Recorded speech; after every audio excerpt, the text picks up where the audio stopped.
Esatea lehenik eta behin EH Bilduk legealdi honetan ekarri dituela 3 lege proposamen etxebizitzaren ingurukoak.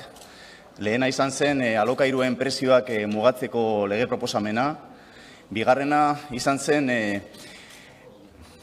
etxebizitzak lehentasunez erosteko eta inbertsio funtsen jarduera mugatzeko lege proposamena. Eta baitare ekarri genuen energetikoki etxebizitzak duintasuna mantentzeko legea. Batez ere lehenengo bi legeak, alokairuak mugatzeko eta lehentasunez erosteko legeak lotuta zeuden etxebizitza eskubidearekin, eta hirugarrena, etxebizitza horiek ere duinak izateko eskubidearekin, ezta? Eta gaur ekartzen dugu laugarren lege bat, etxebizitzaren alorrekoa, alokairu soziala hirigintzatik ere bultzatzeko lege proposamena badoana lehentasunez erosteko lege proposamenaren bidetik. Zeren, helburu nagusi berdina dauka. Parke publikoa handitzea, alokairu sozialaren parke publikoa handitzea. Izan ere, uste dugu, etxebizitza larrialdi baten aurrean gaudela, inoiz baino eskatzaile gehiago daude etxebideren zerrendan eskatuz alokairu sozialeko etxebizitza bat, oraintxe bertan eskatzaile guztien 80% aldarrikatzen du edo eskatzen du alokairuko etxebizitza bat, momentu honetan 61.000 eskatzaile inguru dauzkagu, eta hoiei eskaintzeko etxebizitza parkea zenbatekoa da, parke propioa murritza da, baino babestuta, nolabaite babestuta dauden etxebizitza guztiak zenbatuta, gutxi gora bera, 25.000, 26.000 etxebizitza dauzkagu oraintxe bertan, Jaurlaritzarenak, udalenak eta zenbait promotore pribatuenak batuta. Beraz, horrek batzen du etxebizitza parke osoaren, eta lehen etxebizitza parke osoaren 3% ez da ailegatzen. Gutxi gora bera, 910.000 etxebizitza daude oraintxe bertan EAen, eta horietatik 3% da alokairu soziala. Jaurlaritza honi gustatzen zaio konparatzea Espainiarekin, eta zentzu horretan pixkat hobetoseo gaude, Espainian 2% daudelako, hortik inguru, baino Europako batazbestekoarekin konparatzen baldin bagara, eta hor Espainiar estatuaren datuak ere sartuta daude, hango Europa osoko batazbestekoa 9% da. Beraz, 3 aldiz alokairu sozial gehiago dago Europan EAen baino. Eta alboko Frantziar estatuko datuekin konparatuta, urrunago joan gabe, bertan 14% daude. Beraz, uste dugu oso urrun gaudela datu horietatik, eta horrek ere erakusten du ez bakarrik etxebizitza larrialdi baten gaudela, baizik eta etxebizitza larrialdi horri ez zaiola modu egoki batean erantzuten, ezta? Ze Jaurlaritza honek 61.000 eskatzaile horientzat alokairu sozial nahikoa ez daukanez, zer egiten du? Batez ere bi bide dauzka. Bat da prestazio ordezkoena, eta bigarrena da kolaborazio publiko-pribatua. Prestazioei dagokienez, batzen baldin baditugu Jaurlaritzarenak eta udalenak gutxi gora bera 50.000 personari ematen zaizkio alokairuak ordaintzeko laguntzak, baino gogoratu behar dugu laguntza horiek guztiak doazela zuzenean esku pribatuetara. Eta beraz, alokairuaren burbuila puzten ari gara prestazioen sistema horren bidez. Eta bestetik, kolaborazio publiko-pribatua dago. Kolaborazio publiko-pribatuaren bidez egiten dena da diru bat jarri promotore pribatuei, azken 15 urtetan 35 milioi euro eman zaizkie, eta horrek arazo bat dauka, zeren eta epe muga bukatzen da, 10 urtetarako, 15 urtetarako eskatzen zaie alokairuan jartzea haien etxe bizitzak, eta ailegatzen denean epe hori familiak kalera doaz, eta arazoak daude. Udalerri batzuetan arazo horiek dauzkagu. Beraz, uste dugu bestelako politikak eraman behar direla aurrera, eta batez ere parke publikoa zabaltzeko politikak jarri behar direla. Esan behar da, etxebizitza legeak zentzu horretan 2015ean pauso handi bat eman zuela. PSEek eta EH Bilduk sustatu eta babestu egin genuen lege hori, gogorarazi behar da baita ere EAJak kontra bozkatu zuela, eta nik uste datu hori gustatzen zait azpimarratzea, zeren eta ulertzera ematen du oso ondo gertatzen ari dena. Ze gertatzen ari dena da, ez dela lege hori garatu nahi, eta ez dela lege hori guztiz aplikatu nahi. Esaten nuen bezala, gauza garrantzitsuak egin zituen lege horrek, batez ere alokairuaren alorrean, esan zuena izan zen, bere 7.4 artikuluan, eta baita ere azken sedapen batean, legea honetxi eta 5 urtetatik aurrera, alegia 2020ko ekainatik aurrera egingo diren promozio guztietan, administrazio publikoek ezin izango dituzte etxebizitzak egin salmentarako.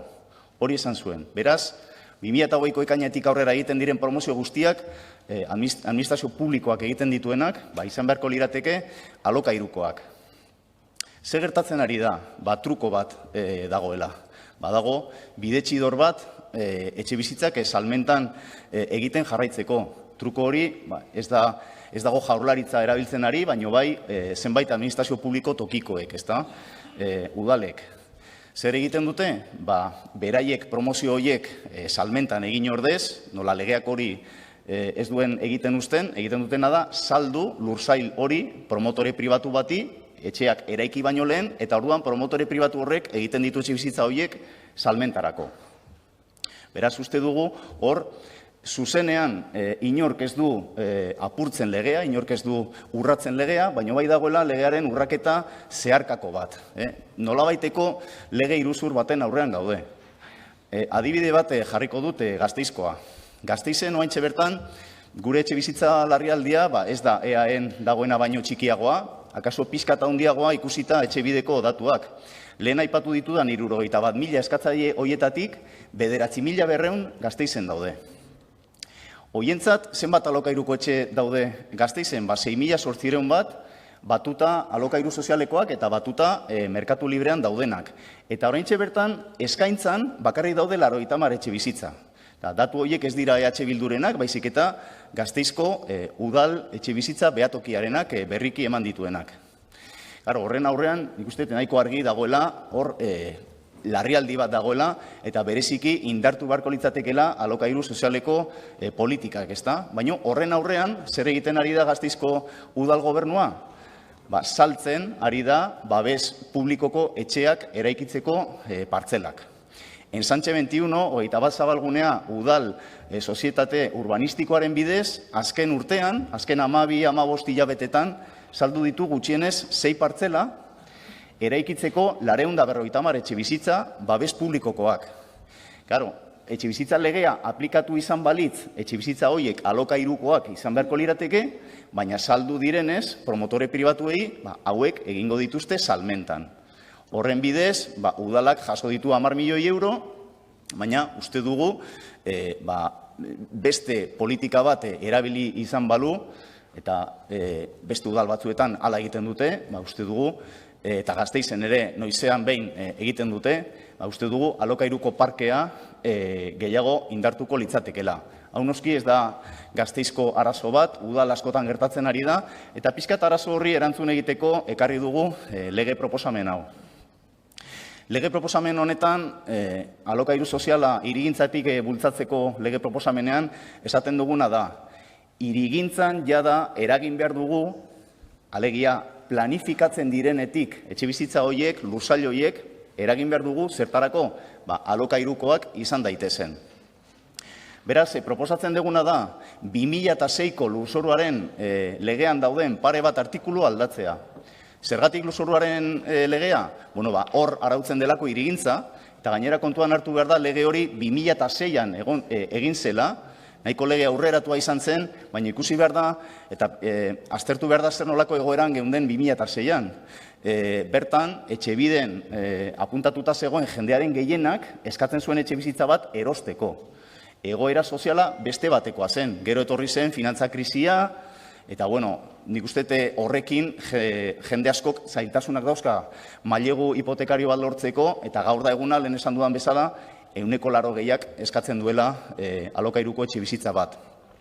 Beraz, lurzoruaren legeko 16. artikulua aldatzea proposatzen dugu, zertarako? Esateko, hirigintza plangintzan, esateaz gain, ze etxebizitza mota egingo diren partzela bakoitzean, alegia, babes ofizialeko etxebizitzak erregimen orokorrekoak, edo babes publikoko etxebizitzak erregimen tasatukoak, hori esateaz gain, esan dadila baita ere, zen motatako erregimenean merkaturatuko diren. Alegia, salmentan, alokairuan, modu misto batean edo bestelakoan. Hori, babes publikoko etxebizitzei dagokienez. Ez ditugu ikutzen etxebizitza libreak. Eta bestalde, proposatzen dugu baita ere, 80. artikulua aldatu dadila. Zertarako, kopuru minimo bat, planifikatzen diren babes ofizialeko etxebizitzen kopuru minimo bat, izan daitezen jada hirigintzatik alokairurako. Beraz, alokairu sozialerako. Non jarri dugu kopuru hori? Jarri dugu erdian. Jar ziteken beste kopuru bat, jar ziteken 100%. Baina, uste dugu hor ariketa bat egin degula errealismotik eta pixkate hankak lurrean izan da, eta baita ere utzi nahi izan diegu udalei margen bat, momenturen batean beharrezkoa baldin badute saltzeko partzelaren bat egin aldezatela, baina beti ere bermatuz, babes publikoko etxebizitza guztien erdia gutxienez, alokairu sozialera bideratuak izango direla. Eta azkenik, sedapen iragankor bat jarri diogu legeari, baita ere errealismotik landutakoa, zeren esaten duguna da, ez litzatekela aplikatuko erretroaktibitatez, baizik eta aplikatuko litzatekela lege hau, zerotik hasitako plangintzetan. Beraz, uste dugu nahiko oreka ona lortu degula alokairu soziala bultzatzearen eta errealismoaren arteko puntu batera ailegatu garela, eta zentzu horretan ez dugu ulertzen Jaurlaritzak irizpide negatiboa eman izana, ezta? Ez da izan sorpresa bat, baina bai justifikazioa edo ematen den arrazoi nagusia, alegia lege proposamen honek ez daukala justifikaziorik, ez dugu inondik inora ulertzen. Guretzat, 61.000 eskatzaile egotea alokairu sozialaren beharrean, guretzat justifikazio nahikoa da halako lege proposamen bat egiteko, eta akaso Jaurlaritzari egiten diogun galdera da ea noiz egongo litzatekeen justifikatuta, ezta? 61.000 ez baldin bada justifikazio nahikoa, zenbat izango beharko lirateke? 80.000, 100.000? Gure zalantzak dauzkagu, ez zaigu erantzun egokia iruditzen, eta are gutxiago ikusita ze gertatzen ari den oraintxe bertan. Madrilgo Kongresuan zein Nafarroako Legebiltzarrean, Nafarroako Parlamentuan, eztabaidatzen ari dira, erregistratuta daudelako ja 2 lege proiektu etxebizitza legeak egiteko, eta bertan, bietan, neurri berdina etortzen da. Neurri berdina dator. Madrilgo Kongresuan, PSOEk eta Podemosek erregistratu duten lege proiektuan, 15. artikuluan, esaten da, babes publikoko etxebizitzen erdia bideratuko dela alokairura.